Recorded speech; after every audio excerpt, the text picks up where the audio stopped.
chicas del GPS Internacional. Bienvenidos a un repaso más de la escuela sabática en esta mañana.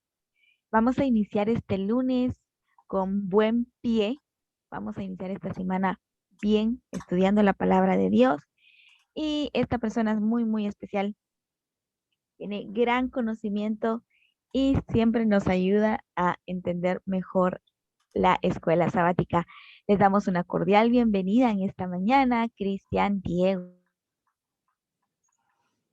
Biono, Nimar, Gustavo, Taili, y también a esta persona especial que nos traen en esta mañana el repaso. Yo tengo que viajar, cruzarme continentes para llegar a los Alpes suizos, donde está Tito, que él siempre está dispuesto a ayudarnos a entender la escuela sabática. Que Dios te pueda bendecir y usar en esta mañana, Tito. Gracias, Carles. Siempre, mi Carles, siempre temprano, a la hora precisa, siempre. Muy bien, gracias, gracias, Tai, gracias. Creo que senpai quiere decir hermano mayor, ¿no? O algo parecido. No. Es como maestro. Ah, como maestro. O profesor. Ok, chicos, vamos a la escuela sabática de esta mañana.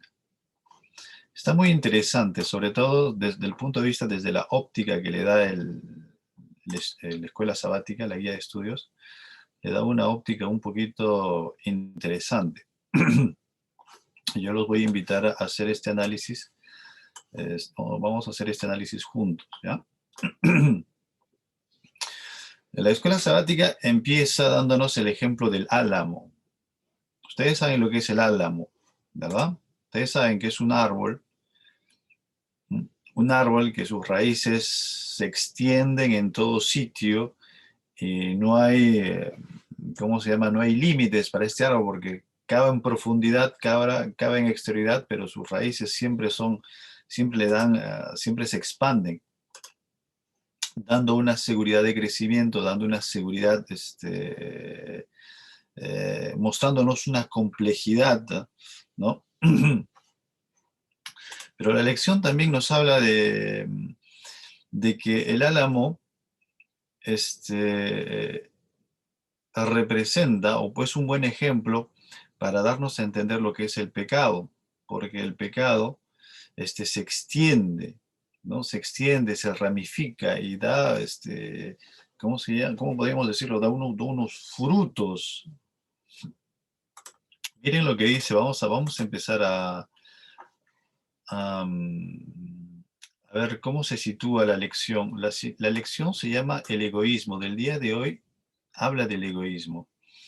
Pero extrañamente, por el momento, nos da el ejemplo de Lucas capítulo 12, versículo del 13 al 21, donde se habla de la avaricia. En esos versículos del 13 al 21 vamos a ver que se habla de la avaricia y de la codicia. Entonces nosotros tenemos que ponernos a pensar cuál es la relación que existe entre el egoísmo, la avaricia o la codicia, ¿no? ¿Es que es lo mismo o son cosas diferentes? Esa es la primera pregunta que yo los invito a reflexionar. En el libro Consejos para Maestros, en la página 33, dice lo siguiente: la transgresión de la ley de Dios, la transgresión de la ley de Dios dejó desgracia y muerte en su estela. Por la desobediencia se permitieron las facultades del hombre y el egoísmo reemplazó al amor. Como primer punto, tenemos que darnos cuenta que el egoísmo, en cierto momento de la historia de la humanidad, del hombre y del cielo, va a reemplazar al amor. ¿Qué es lo que nos dice la Biblia? ¿Qué es amor? ¿O quién es amor? Dios es amor.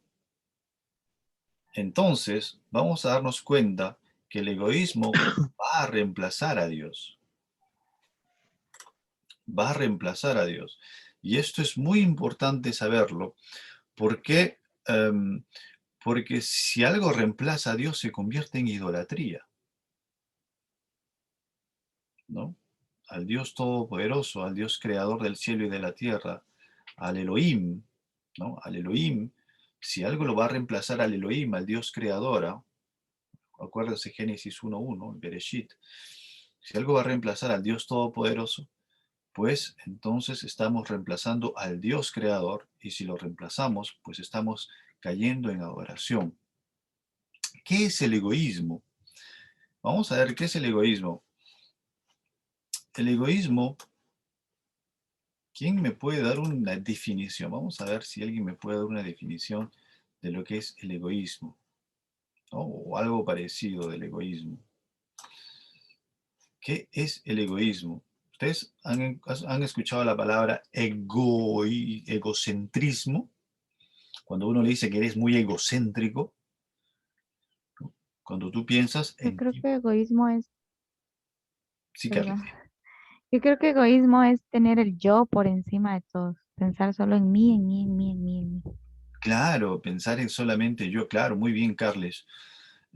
Y es verdad, cuando pensamos yo me acuerdo, Carles, que una vez, cuando diste la escuela sabática, hablaste de la sociedad y de que ahora todo está centrado en el yo, ¿no? Todos los medios de comunicación, todos los programas de televisión, las canciones, están inclinadas hacia el yo, ¿no? Tú puedes hacerlo, la fuerza está en ti, ¿no? Cuenta con tu voluntad propia. Tú necesitas más voluntad. Cuando van con un alcohólico y le dicen lo que tú necesitas es más voluntad.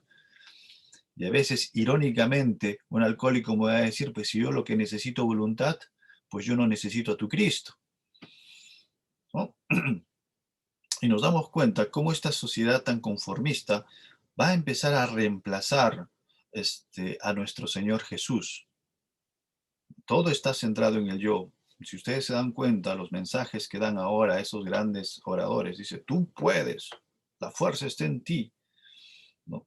Y está creando una sociedad egoísta, está creando una sociedad que piensa en sí mismo antes que en su prójimo. Y esto es muy delicado. Si ustedes leen, por ejemplo, en el libro de Lucas, en el capítulo 12, en el capítulo 12 del 13 al 21, se van a dar cuenta de un ejemplo, eh, pero que habla más de la materialidad de la cosa, no del espiritual, sino de la materialidad. Y habla más de la avaricia que del egoísmo. ¿Pero por qué hablar de la avaricia? Miren, vamos a desglosar estas diferencias que existen entre el egoísmo, la avaricia y la codicia, ¿ya? Dice, no hagáis tesoros en la tierra donde la polilla y el orín corrompen, y donde los ladrones minan y hurtan, mas haceos tesoros en el cielo, donde ni la polilla ni el orín corrompen, y donde los ladrones no miran ni hurtan. Dice, el pecado, el egoísmo, es un pecado destructor del alma.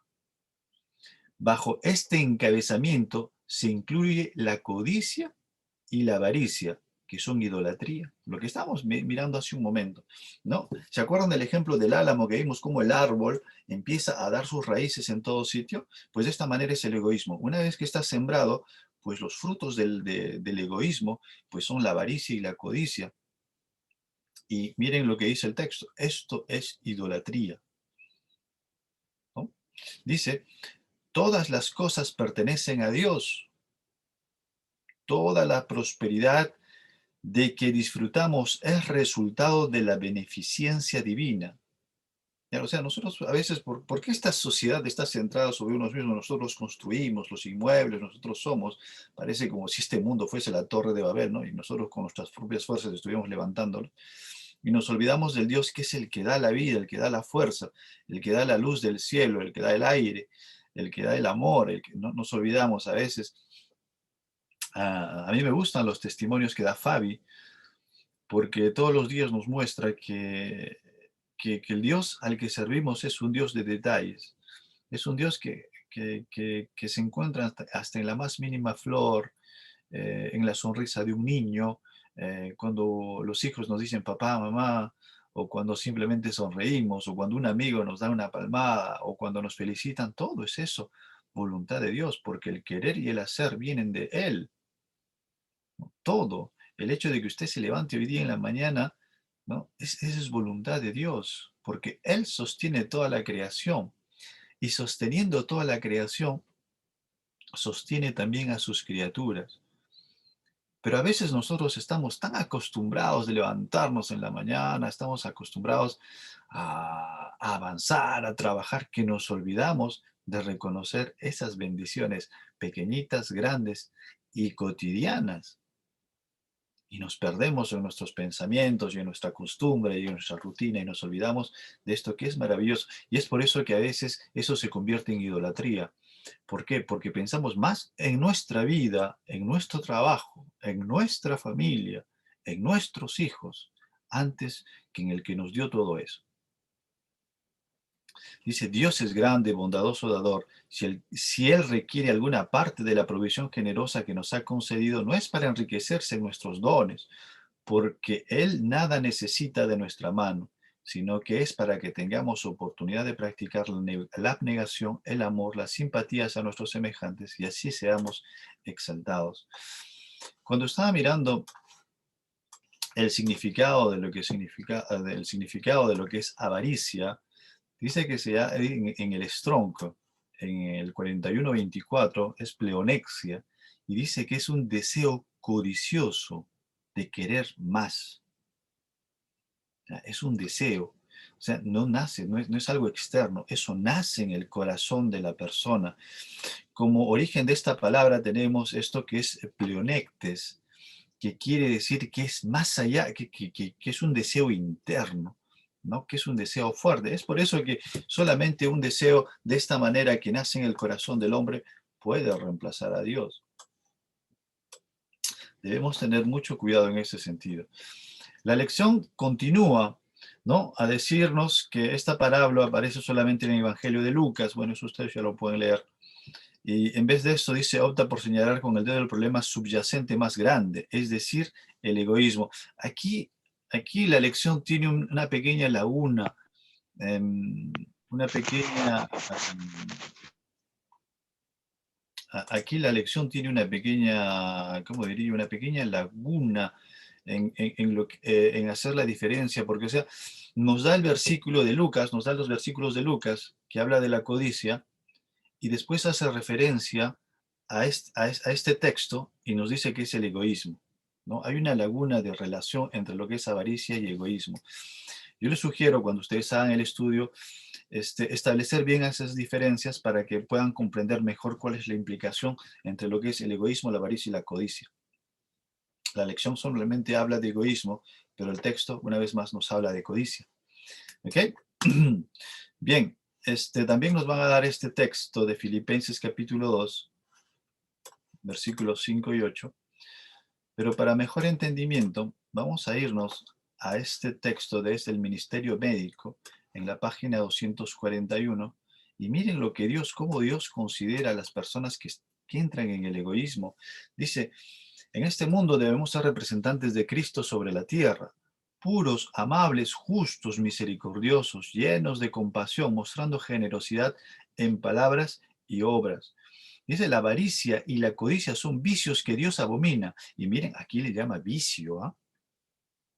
¿Qué es un vicio? ¿Mm? ¿Qué es un vicio? Y son vicios que Dios abomina. ¿Mm?